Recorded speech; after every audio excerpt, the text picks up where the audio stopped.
राज्याच्या शैक्षणिक, सामाजिक आणि आरोग्य क्षेत्राचा चेहरामोहरा बदलणारे शिक्षण महर्षी पद्मश्री डॉक्टर डी.वाय. पाटील यांच्या निधनानं संपूर्ण महाराष्ट्र आणि शैक्षणिक विश्वावर शोककळा पसरली आहे.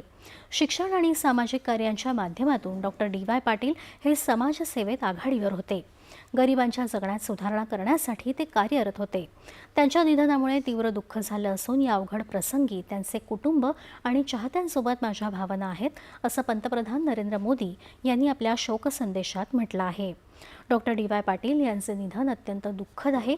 ईश्वर त्यांच्या कुटुंबियांना आणि प्रशंसकांना हे दुःख सहन करण्याची शक्ती देवो, असं केंद्रीय गृहमंत्री अमित शहा यांनी आपल्या शोकसंदेशात म्हटलं आहे. राज्यपाल जिष्णुदेव वर्मा यांनी डॉक्टर डी.वाय. पाटील यांच्या निधनाबद्दल दुःख व्यक्त केलं आहे. डॉक्टर पाटील हे द्रष्टे शिक्षण तज्ज्ञ होते. ईशान्येकडच्या राज्यातल्या अनेक गरजू आणि होतकरू विद्यार्थ्यांना त्यांनी शिक्षण प्रवाहात आणलं. त्यांच्या स्मृतींना भावपूर्ण श्रद्धांजली आणि त्यांच्या कुटुंबियांना आपल्या शोकसंवेदना, असं राज्यपाल वर्मा यांनी म्हटलं आहे.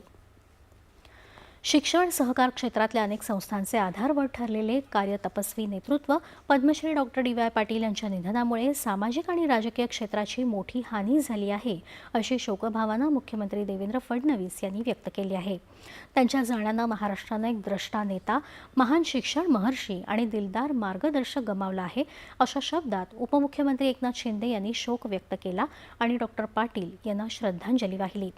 ज्येष्ठ नेते डॉक्टर डी.वाय. पाटील यांच्या निधनाचं वृत्त अत्यंत दुःखद आहे. त्यांच्या जाण्यानं शिक्षण, समाजसेवा आणि सार्वजनिक जीवनाला दिशा देणारं एक प्रेरणादायी व्यक्तिमत्व हरपलं, असं उपमुख्यमंत्री सुनेत्रा पवार यांनी आपल्या शोकसंदेशात म्हटलं आहे.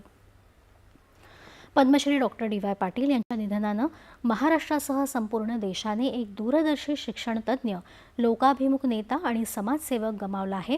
भारतीय राष्ट्रीय काँग्रेसच्या वतीने मी त्यांच्या कुटुंबातील सदस्य, त्यांचे असंख्य चाहते आणि विद्यार्थी, शिक्षक आणि नागरिकांचा विशाल परिवार, ज्यांच्या आयुष्याला त्यांनी स्पर्श केला, त्यांच्याप्रती मनापासून शोकसंवेदना व्यक्त करतो, अशा शब्दात काँग्रेस नेते आणि खासदार मल्लिकार्जुन खरगे यांनी डॉक्टर पाटील यांना श्रद्धांजली वाहिली आहे.